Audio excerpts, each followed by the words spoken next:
Before anything else, know this. This story was banned within the story itself. If you stay until the end, you will understand why. If you want the next chapters to reach you, subscribe now. After that, just listen. No one ever managed to determine the precise instant at which reality began to give way. There was no historical milestone, nor a live broadcast event, nor a catastrophe recognized by official archives. What existed was something far more disturbing, a sequence of small inconsistencies, discreet enough not to provoke immediate panic, but persistent enough to erode little by little the collective confidence in the solidity of the world. They were almost polite failures, respectful, as if reality itself asked permission before behaving incorrectly. At the beginning, they were minimal delays, a glass that fell from the table and took 1 second longer to reach the floor, a sound that echoed before the object was touched, people who blinked and had the strange impression of already being living that moment for the second time. None of this was enough to generate alarm. The human mind is trained to normalize the absurd when it appears in small doses. The city of Arkhaven prospered upon this capacity for normalization. Built as an international research hub, it brought together universities, advanced computation centers, data archives, and underground laboratories funded by global consortia. Arkhaven was not just a city, it was a symbol, a monument to the idea that every mystery, sooner or later, could be understood, cataloged, and dominated. There, doubt was not feared, it was encouraged. It was in this environment that Project Kronos was born, protected by layers of secrecy and administrative euphemisms. Officially, it was a study on quantum coherence applied to prediction systems. In practice, it sought something more fundamental. The objective was not to predict the future, but to observe the microscopic interval between one occurrence and another, the instant in which reality had not yet decided which version of itself it would accept. Dr. Helena Krauss was chosen to lead the theoretical core not because of her obedience, but precisely the opposite. Helena had a reputation for asking questions that made meetings uncomfortable. She did not accept answers based on tradition or authority. For her, any model that required silence to function was already born defective. Her central conviction was simple and radical. Reality was not linear, it merely pretended to be. When the experiment entered operation, everything seemed disappointingly normal. Stable readings, predictable graphs. For a few seconds, it was believed that the project had failed before even beginning. Then the data began to contradict themselves. Sensors recorded future events as if they were past. Others indicated remnants of occurrences that would never happen. The system entered a loop trying to reconcile mutually exclusive information. At that moment, something opened. It was not a visible rift, nor a luminous portal, nor any spectacle worthy of heroic accounts. It was an absence of definition, a point where equations lost meaning, where probabilities stopped collapsing, a place where everything was true at the same time, and for that very reason, nothing could be considered real. The team barely had time to react. Alarms sounded when there was no one to warn. The official report was brief and definitive. Catastrophic failure, total loss of the team, compromised facility, no survivors. The researchers' names were added to silent lists, honored in discreet ceremonies, and afterwards removed from public memory. Among them was that of Helena Krauss. No body was found, but this was considered irrelevant. In less than a week, the law of temporal stability was approved. Its text was direct, almost elegant in its severity. Any research related to non-deterministic quantum physics, temporal manipulation, or observation of alternative realities was prohibited. It was not censorship, the official communication said, but prudence. Knowledge had crossed a dangerous limit. For some time, the prohibition worked. Arkhaven continued operating, but something in its essence had changed. Researchers avoided certain themes, not out of fear of punishment, but due to a diffuse discomfort, as if thought itself could be observed. Digital libraries had passages erased, specific terms disappeared from curricula. The city still spoke about science, but now did so with excessive care, like someone crossing a recently repaired floor. The first lapses appeared months later.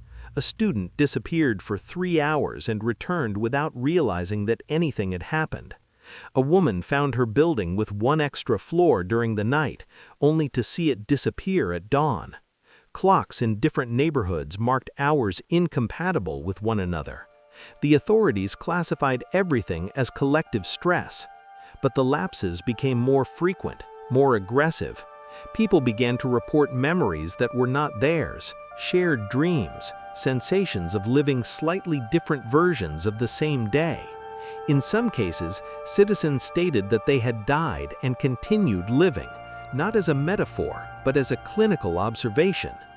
Arkhaven was entering into dyssynchrony with the rest of the world. The government responded by reinforcing narrative control. Communication specialists replaced scientists. Drones began to monitor specific zones of the city. The official discourse insisted that nothing out of the ordinary was happening. Reality, they said, remained stable.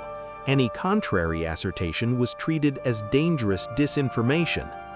Then it was that Helena Kraus reappeared.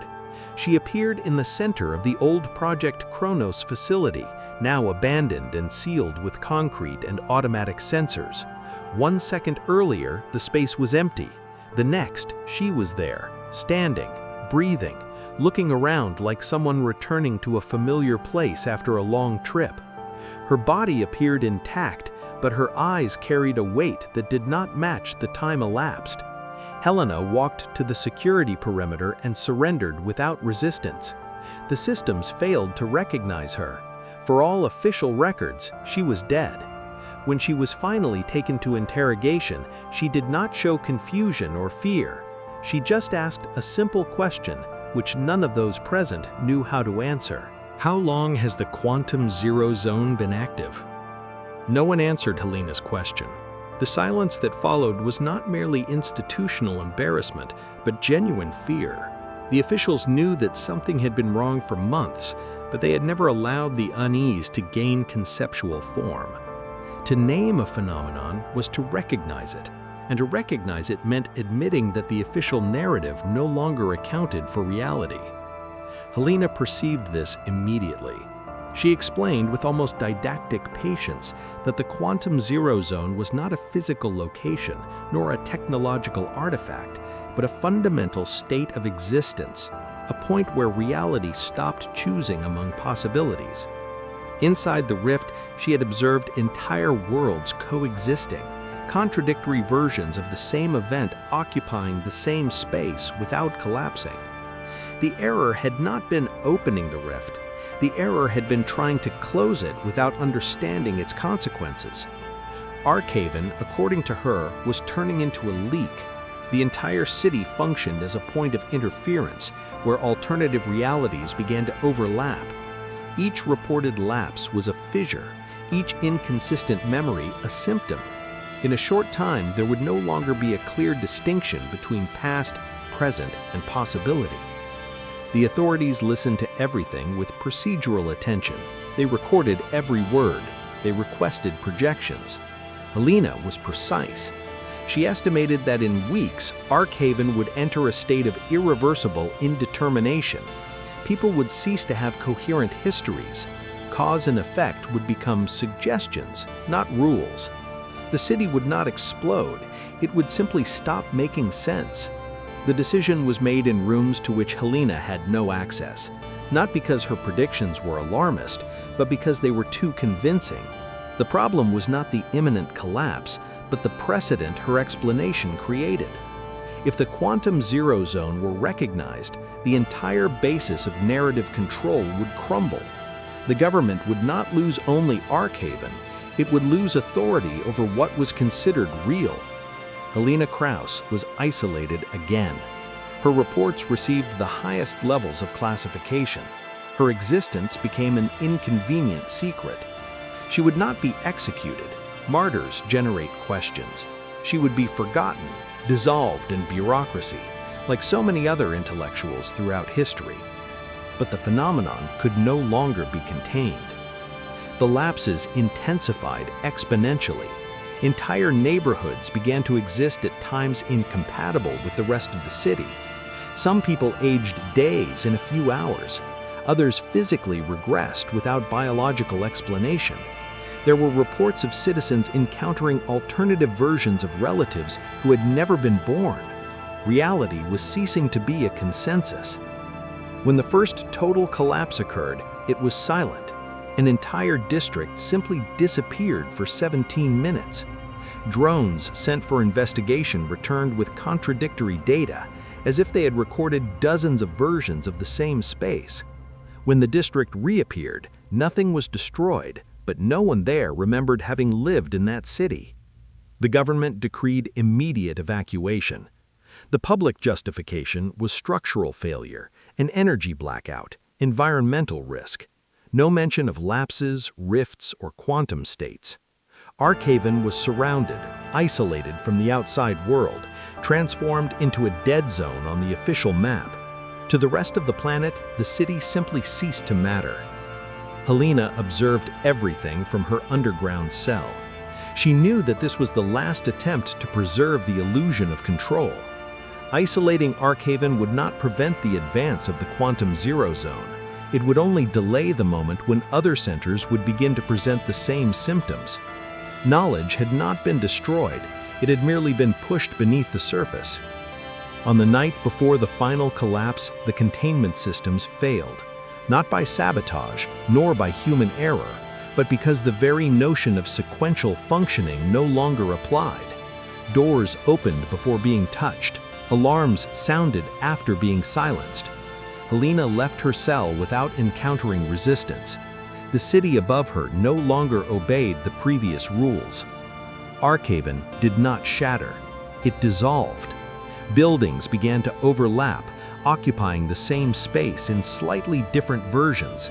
Streets ended in places that did not exist.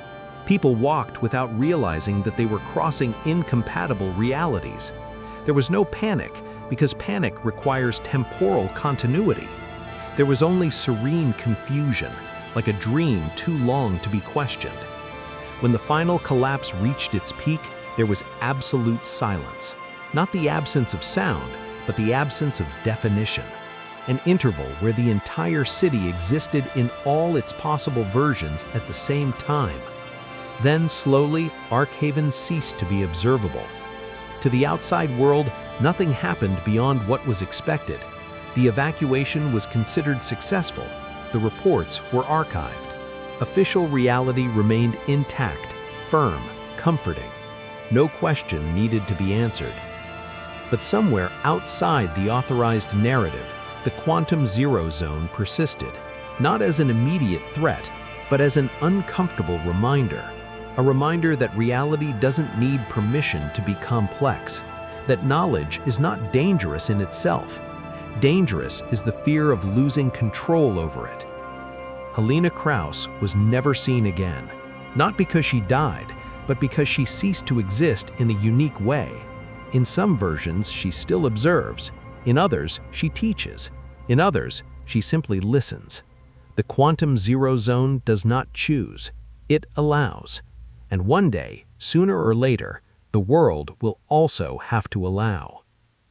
If this story stayed with you, others can too. Subscribe to the channel and watch the next video. The story continues.